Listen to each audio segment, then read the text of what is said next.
Alright guys, I just recently came from the range after I made the video this morning. I made it early in the morning, went to the range before my kids came home. And trying to decide what I was going to do as far as this sp101 right here. Now, I'll tell you this right now. Both guns shot great. And it was kind of hard to decide between them, but I will tell you this one right here, man, I can't get used to the recoil at all. At all, I can't get used to it. It kind of sucks. But as far as concealability, it definitely is a forerunner for me. I like it. But right now, I'm going to talk about two things that I noticed about both weapons. And I'm going to talk about what I noticed about both weapons. With both weapons, first thing I'm going to talk about is the trigger. I'm going to tell you right now, what they did with this trigger, hold on, let me go ahead and safety check. Although I wouldn't be making a video of me shooting myself, but it's good for me to go ahead and safety check just to be sure. As you guys can see, gun is unloaded. I like to do that. It fosters good habits, so I don't mind doing that at all. But when you fire this weapon right here, it shoots so good. The trigger is very, very smooth. Let me go ahead and fire it. Very smooth trigger. You can feel where it breaks, everything. It's not heavy. It's very fluid. Boom. I like that.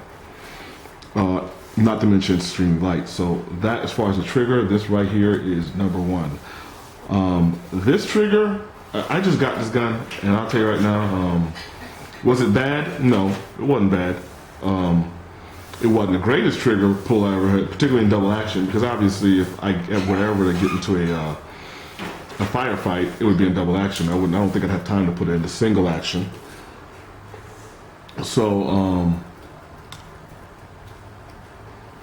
I guess that's enough to be said on that one. I wouldn't have time to put it into single action. But is the trigger bad? No. Is it manageable for me to pull a trigger? Yeah. But obviously it's a heavy double action trigger. I don't know what the poundage is on it. I don't have a gauge to gauge that at all. So I really couldn't tell you. It's much heavier. Now, is it heavy? As heavy as my Smith & Wessons? No. It's a lot lighter than those. But it's a very heavy trigger. Compared to the LCR, extremely heavy. So I'll tell you right now, when it comes to trigger, I definitely choose this.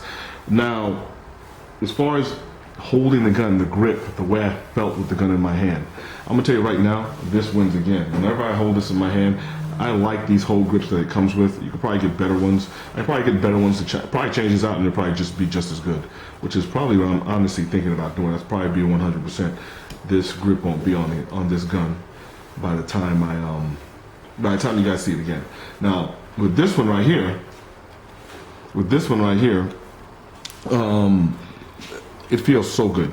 I hold it, it's pointable, and I like that. Even though my pinky can't get on that last area, it doesn't even bother me at all. It feels good.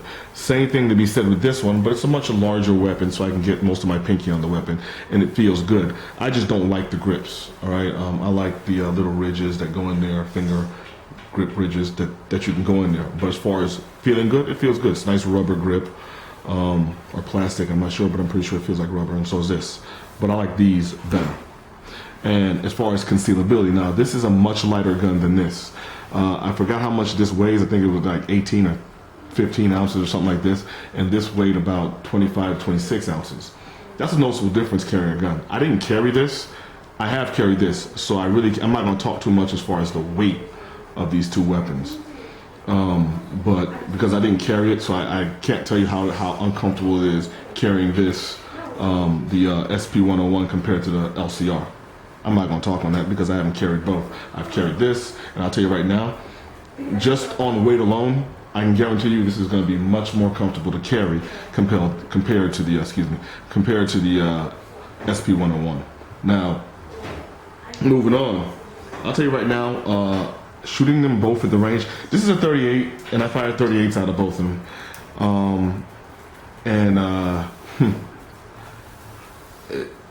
Shooting 38s out of a 357, obviously, it's real comfortable. So, I mean, 100%, I fired this, and not only at 6-7 yards. I didn't shoot, because honestly, if I got into a firefight, it'll probably be from 6 to 7 yards. If the guy's 20 yards away, I'm not shooting at him. I'm going to tell you that right now. I don't care if he's shooting at me, I'm not shooting at him. Particularly with these two particular weapons, because I like to know where my rounds are going. So, but I fired from 6 or 7 yards away. Now I'll tell you right now, I was dead on with this. Only thing I don't like is the sights in the front, which same thing goes for this one. They have the mill sight in the front, like both do. And you can see with the little groove, they have the mill sight in the front. And it really, let me move the camera a little. There it is. I don't know if you guys can see that. They got the little mill sight in the front. And you got this one has a better, the sight sits a little higher than this one, but I was able to hit better with this one for obvious reasons. Less felt recoil. Now this one I felt all the recoil in my hand. And that's one of the complaints I actually had about the weapon. This one right here, man, because the gun is so light, I feel it. It is a miserable gun for me, at least for me to shoot. I hate shooting it. But carrying it, I don't mind it at all. I'd rather have a gun, and I like revolvers. I actually really, really do like revolvers, and this was very easy to carry. But when I shoot it, man, I don't think I'm hitting shit. My first round usually hits the target. Like I try to simulate what would happen if I really need to pull the gun out and fire it. And more than likely, you're gonna fire as quickly as possible and try to hit your target. And I don't hit very well. My first round actually lands on the target. But every subsequent round after that, I mean, it's all over the place. Compared to, I rapid fired with this one, with the sp101, and I'll tell you right now, most of my rounds, damn, why didn't I save that target? Now I think about it, I should have saved that target. That looked good, you know what I mean? None of my rounds missed. They all hit center mass, which is what I'm looking for, firing that fast. But I couldn't fire as fast with this, the sp101, compared to that. The trigger on here, it seems like if you tried to go too fast, it kind of skips. It didn't happen with this one. The trigger's kind of heavy, so it was, I had to really try. Not try too hard, I have very strong hands, so it was boom, boom, boom, boom. I felt the resistance compared to this. I was able to pull the trigger and pull again, and it didn't seem, you'd have to, I know you guys understand what I'm trying to say. I could pull it twice real fast, and it didn't fire twice. I guess I was pulling quicker than the cylinder was rotating.